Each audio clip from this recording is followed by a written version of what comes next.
All right, let's talk about the elephant in the room here. Though it may not actually be in the room, it's on the way. June 13th, the Asus ROG Ally will be arriving at most people's stores, whoever has pre-ordered them, me. There's a lot of controversy, and when I say that, it's more just on which one to get. There's a lot of Steam fanboys out there who keep dissing on the Ally. There's a lot of people who are blowing smoke, just raving about it. And some are sponsored, some have received the device for free. I think there's a whole lot of confusion on both ends, and there's really not a right or wrong answer for this debate.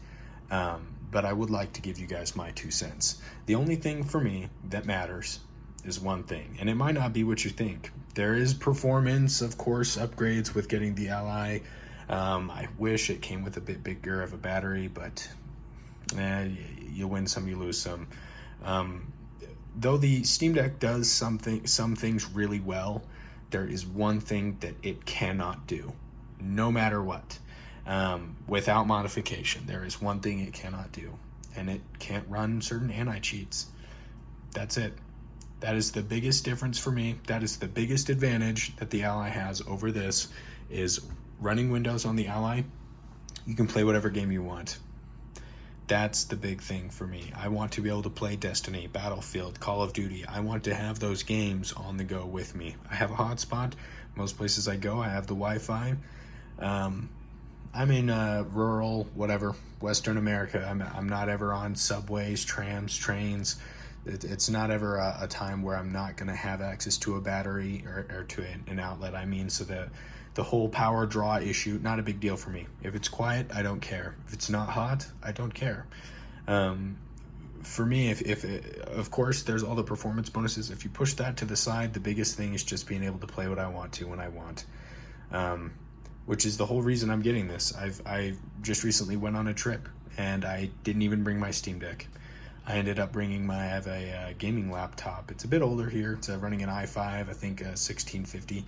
I wanted to play Battlefield. I wanted to finish up the Battle Pass. I wanted to catch up on Destiny. And at the whole time, I was just thinking, wow, that's a pretty big L. I can't wait for my Ally to get here, because I could be playing this. I really could. I've done mods. I did install earlier an micro SD card down there to run Windows. Not a pleasant experience. I ran Tiny 11, and it was kind of a buggy mess, really hard to navigate. There was some touch support, but other than that, it was kind of just you're on your own. The idea is there, it's cool, but you're killing your SD card. It will die eventually. Check Reddit. They all die. Give it 6 months. There was one thing that I just couldn't get past, that I would have been probably okay with otherwise. There was a lot of issues. One thing was, when downloading games, it could take 2 to 3 days. Now, if you know why that is, you can roast me in the comments for buying an Ally because of that one issue. But seriously, any update, anything, it would start downloading, then stop, downloading, then stop, and for me, it just wasn't worth it. When you start comparing the performance differences, all of that, and the fact that I can play anything, that's when the Ally takes the cake. It really depends on what kind of gamer you are. I know a lot of people who don't give a crap about first-person shooters, and they'd rather just play story games, more indie games that are a bit easier to run, and they love the Steam Deck, and they're not going anywhere. Honestly, more power to you. Love it. I have my fair share of smaller games like that, and I keep them on my Switch. Factorio, the port to that was beautiful. On Steam Deck, unplayable. There's a lot of games that just run really well here and are always on sale that just make sense. I don't think it makes sense to have a Steam Deck just to play games that are on the Switch. If you already own a Switch, don't get the Steam Deck. That's pretty much my opinion.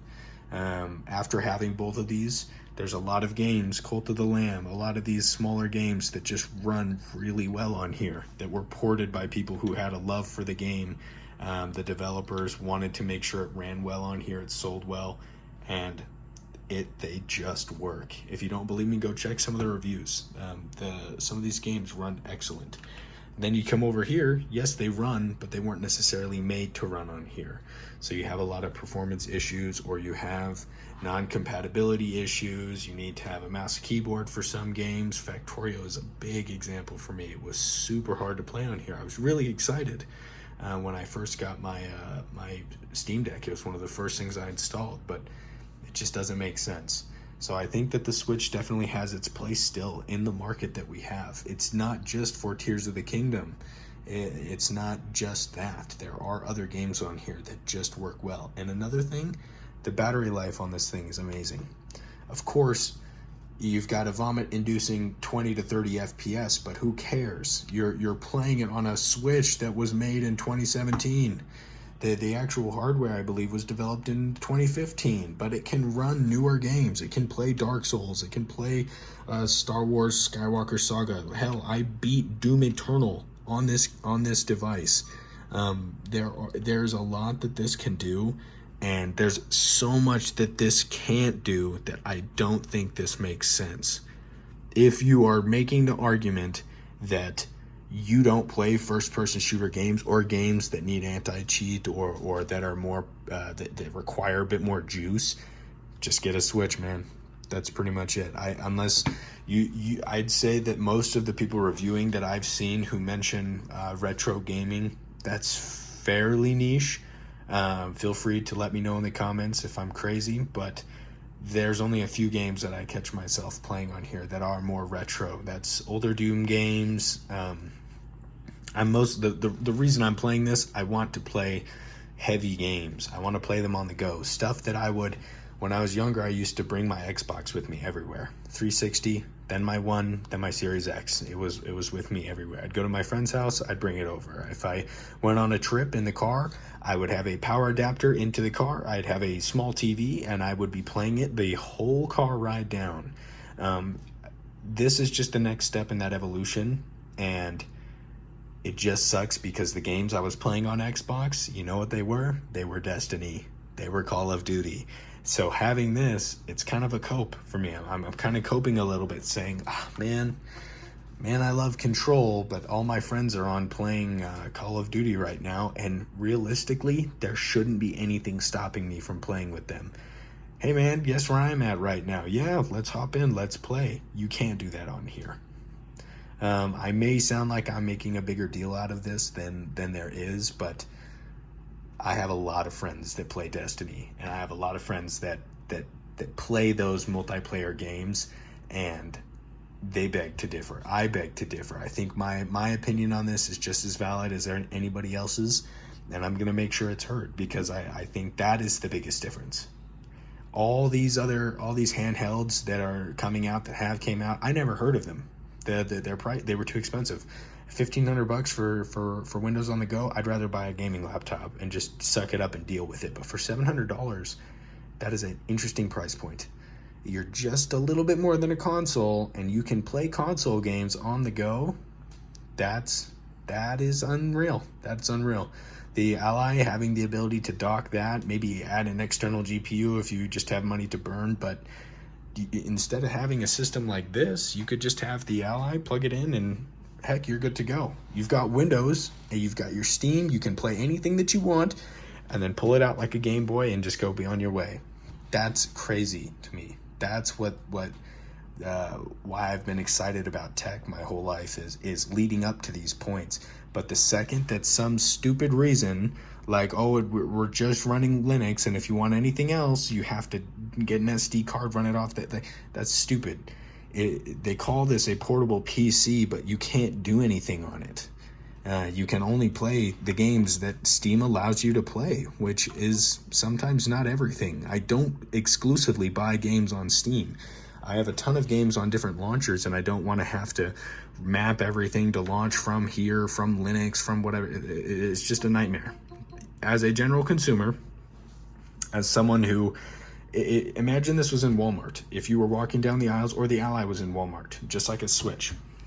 If you're walking through there, you pick it up, you buy it for your son for his birthday or something, he should be able to navigate this device without any issues. be able to play the games that he wants to play on whatever he wants, and so should you. You should be able to play the games that you want to without having to become some modding expert, whatever. I think it's fair to say that Windows isn't that hard to navigate. They're in almost every school. They're on almost everything. Windows is the dominant operating system. So if someone can navigate a Chromebook, they can navigate Windows. So having Linux as an ease of use is just a cover for just use Steam. Like, I don't know.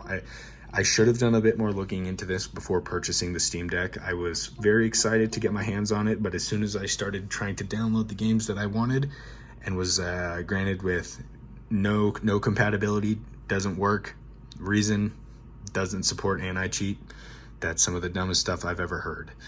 When I can run that on a Windows device, no problem. So I think I've been ranting for long enough here. If anybody feels the same as me, let me know in the comments. I love talking, as you can tell. I'm going to be making a lot of videos as soon as the Ally comes out, and just leading up to it, about my opinions and my feelings on just everything. I'm probably watching more YouTube than most of you guys, so I'm definitely taking a lot of just information in, and then sitting on it, digesting it for a little bit, and then spitting out how I feel about what I've been seeing.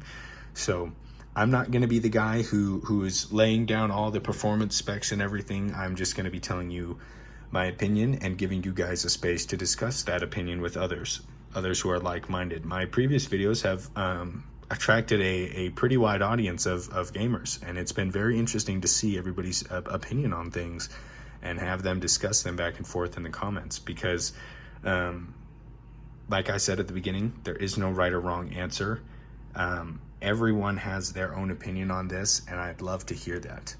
I, for one, just so I feel like I'm not crazy for thinking that the fact that this can't run certain games is annoying. I haven't met a lot of people who think that, and I feel like there's no way, you know? So if you're running into that issue and you feel the same way, let me know. I appreciate you guys. If anyone has stuck around to the end, you're awesome. I would really appreciate a subscribe or a like or anything. But yeah, thanks for sticking around. I will probably be uploading daily, so just kind of stick around for those videos. But thanks. Peace.